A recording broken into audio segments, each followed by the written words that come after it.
যদি আপোনালোকৰ হাতত এই চাৰিটা ডকুমেন্টছ আছে তেনে ক্ষেত্ৰত আপোনালোকৰ জন্ম সাৰ্টিফিকেটৰ প্ৰয়োজন নাই কিয়নো আপোনালোকে জন্ম প্ৰমাণপত্ৰ হিচাপে কিন্তু এই চাৰিটা ডকুমেন্টছ ব্যৱহাৰ কৰিব পাৰিব আৰু কোনকেইটা ডকুমেন্টছ আপোনালোকে জন্ম প্ৰমাণপত্ৰ হিচাপে আপোনালোকে ব্যৱহাৰ কৰিব পাৰিব আজিৰ এই ভিডিঅ'টোৰ জৰিয়তে দেখাম যদি আপোনালোকৰ জন্ম সাৰ্টিফিকেট নাই তেনে ক্ষেত্ৰত আপোনালোকে ভিডিঅ'টো সম্পূৰ্ণকৈ চাওক আৰু এই ভিডিঅ'টো আপোনালোকে ভাল ভাল নিশ্চয় লাইক কৰি চেনেলটো সাবস্ক্ৰাইব কৰিবলৈ পাহৰি নাযাব আৰু যদি ভিডিঅ'টো যদি আপুনি ফেচবুকত চাই আছে তেনে পেজটো ফলো কৰিব এনেকুৱা ইম্পৰ্টেন্ট ভিডিঅ'সমূহ পাবলৈ লগতে ভিডিঅ'টো আপুনি বেছি বেছিকৈ শ্বেয়াৰ কৰি দিব যাতে বহুত সংখ্যক মানুহে এই বিষয়ে জানিব পাৰে আৰু বহুত সংখ্যক মানুহে কিন্তু এসআইআৰ লৈ বিশেষকৈ চিন্তিত হৈ আছে যে এসআইআৰত ফৰ্মখন ফিলআপ কৰিবলৈ হলে জন্ম সাৰ্টিফিকেটখন প্ৰয়োজন হ'ব আৰু জন্ম সাৰ্টিফিকেটখন দিব নোৱাৰিলে তেনে ক্ষেত্ৰত ভোটাৰ তালিকাৰ পৰা নাম কৰ্তন হ'ব গতিকে আপোনালোকে মানুহৰ সহায়কৈ এই ভিডিঅ'টো শ্বেয়াৰ কৰি দিয়ক আপোনাৰ জৰিয়তে যাতে সকলো মানুহে বিষয়টো জানিব পাৰে আৰু আপোনাৰ জৰিয়তে যাতে হে সকলে সচেতন হ'ব পাৰে তো ভিডিঅ'টো সম্পূৰ্ণকৈ চাব মই আপোনালোকৰ বাবে এটা লিষ্ট বনাই ৰাখিছো আৰু সেই লিষ্টৰ জৰিয়তে আপোনালোকক বুজাই দিম যে আপোনালোকৰ জন্ম সাৰ্টিফিকেট নোহোৱাকৈ আপোনালোকে কোনকেইটা ডকুমেন্টছ ব্যৱহাৰ কৰিব পাৰিব জন্ম প্ৰমাণপত্ৰ হিচাপে মই আপোনালোকক বুজাবলৈ চেষ্টা কৰিম যে আসলে আপোনালোকে জন্ম সাৰ্টিফিকেট নোহোৱাকৈ কোনকেইটা ডকুমেন্টছ ব্যৱহাৰ কৰিব পাৰিব জন্ম প্ৰমাণ হিচাপে এতিয়া চাওক তেনেকল এই যেটো নিৰ্দেশনা দিয়া আছে এটো কিন্তু অল ওভাৰ ইণ্ডিয়াৰ বাবে অল ইণ্ডিয়াৰ বাবে এই নিৰ্দেশনাসমূহ দিয়া আছিল অৰ্থাৎ বিহাৰত যেনেকৈ হৈছিল বা অন্যান্য ৰাজ্যতো তেনেকৈ হ'ব বুলি এই নিৰ্দেশনাখন বনোৱা হৈছিল এতিয়া চাওক যেহেতু কোৰ্টত কেছ চলি আছে সেইভাবে এই যে মোৰ ডকুমেন্টছ এইসমূহ হয়তো পৰিৱৰ্তন হ'ব পাৰে বা আমাৰ অসমৰ ক্ষেত্ৰত হয়তো অন্য ডকুমেন্টছো একসেপ্টেবল হ'ব পাৰে এতিয়া চাওক মই আপোনাক দেখুৱাইছো যে আপোনালোকৰ কোন সকল মানুহৰ জন্ম সাৰ্টিফিকেট প্ৰয়োজন হ'ব আৰু জন্ম সাৰ্টিফিকেট নোহোৱাকৈ আপোনালোকে কোনকেইটা ডকুমেন্টছ ব্যৱহাৰ কৰিব পাৰিব যদি আপোনালোকৰ হাতত জন্ম সাৰ্টিফিকেটখন নাই এটা চাওক প্ৰথমতে চাওক যি এসআইআৰ প্ৰক্ৰিয়া হ'ব মই দেখুৱাইছো এই প্ৰক্ৰিয়া তিনি স্তৰত হ'ব তো তিনিটা স্তৰত হ'ব প্ৰথম স্তৰ হ'ল যে সকলকে 1987 চনৰ জুলাই মাহৰ আগত জন্মগ্ৰহণ কৰিছে বা ভোটাৰ আছে সেই সকলৰ কি হ'ব নিজৰ যিকোনো পৰিচয় পত্ৰ দিব পাৰিব আৰু নিজৰ নামত থকা 2005 চনৰ ভোটাৰ তালিকাখন এই দুটা ডকুমেন্টছ লৈ মানে তেখেতসকল ফুলফিল ইয়াৰ উপৰিতে আৰু কোনো ডকুমেন্টছ নাই ইয়াতে কিন্তু বহুত সংখ্যক মানুহে ভুল কৰে কিছু সংখ্যক মানুহ এনেকুৱা আছে 60-70 বছৰ 80 বছৰ বয়স হৈছে হেসকলৰ জন্ম সাৰ্টিফিকেটৰ বাবে এতিয়া দৌৰি আছে তো তেখেতসকলৰ জন্ম সাৰ্টিফিকেটখন প্ৰয়োজন নাই যদি আপোনাৰ বয়স অৰ্থাৎ আপোনাৰ জন্ম যদি 1987 চনৰ আগত হৈছে তেনেহলে আপোনাৰ জন্ম সাৰ্টিফিকেটখন প্ৰয়োজন নাই তাৰ পিছত আহি গৈছে দ্বিতীয় স্তৰত যেসকলকে 1987 চনৰ জুলাই মাহৰ পৰা আৰম্ভ কৰি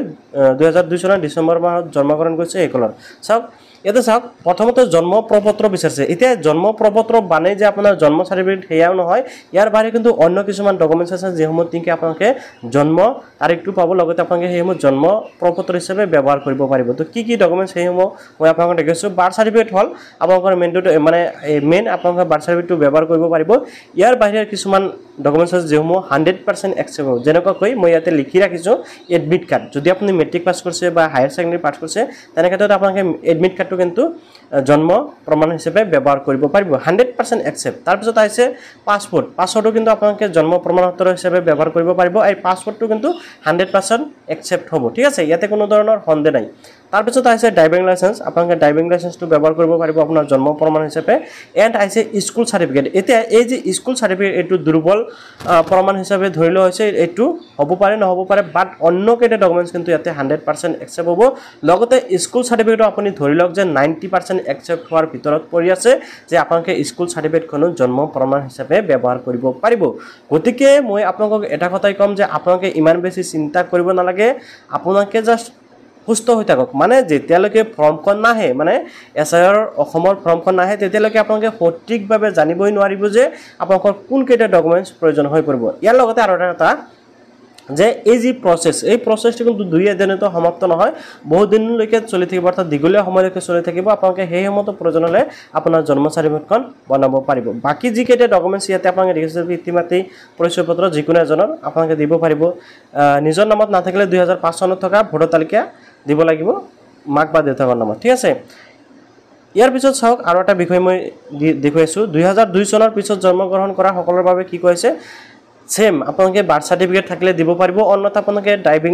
admit card passport driving licence এইসমূহ ডকুমেন্টস কিন্তু আপোনালোকে ইজিলি ব্যৱহাৰ কৰিব পাৰিব ঠিক আছে তো আশাৰো আপুনি নিশ্চয় বুজি পাইছে যে আপোনালোকৰ জন্ম সাৰ্টিফিকেট নাথাকিলেও জন্ম প্ৰমাণপত্ৰ হিচাপে আপোনালোকে কোনকেইটা ডকুমেন্টস ব্যৱহাৰ কৰিব পাৰিব তো ভিডিঅ ভাল পালে নিশ্চয় লাইক কৰিব আৰু চেনেলটো সাবস্ক্ৰাইব কৰিবলৈ পাহৰি নাযাব যে ন কথাখিনি আপোনালোকক ভালকৈ ভাঙি পাতি বুজাই গলো এতিয়া চাওক মই কিছুমান কথা আপোনালোকৰ লগত শ্বেয়াৰ কৰিব বিচাৰিছো কিছুমান মানুহ এনেকুৱা মই লগ পাই আছো যোৱা কিছুদিন ধৰি যে সকলো বয়স নেকি 60-70 বছৰ হৈ গৈছে তেখেতসকলেও কিন্তু জন্ম সাৰ্টিফিকেট বনাবলৈ ঘটাব পৰা লগা লগাই দিছে তো মই সেই সকল মানুহক ভালকৈ বুজাই কওঁ কেতিয়াবা হাঁহি উঠে কেতিয়াবা খং উঠে তথাপিও মই তেখেতসকলক ভালকৈ বুজাও কৈ যে আপোনালোকৰ বয়স ইমান হৈছে গতিকে আপোনাৰ জন্ম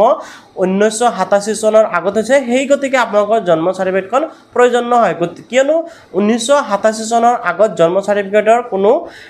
মানে নিয়মে নাছিল মানে 1987 চনৰ পিছতে জন্ম চাৰ্টিফিকেট বনোৱাৰ যেটো নিয়ম সেই নিয়মটো আহি পালে গতিকে আপোনালোকে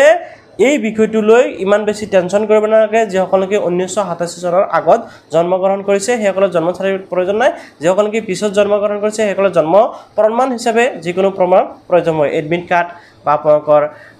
পাছপোৰ্ট বা আপোনালোকৰ এনেকুৱা ডকুমেণ্টসমূহ ব্যৱহাৰ কৰিব পাৰিব ভিডিঅ' ভাল পালে বেছি বেছি শ্বেয়াৰ কৰি দিয়ক আৰু সকলোৱে চিন্তামুক্ত হৈ থাকক আৰু আপোনালোকে সুস্থ থাকক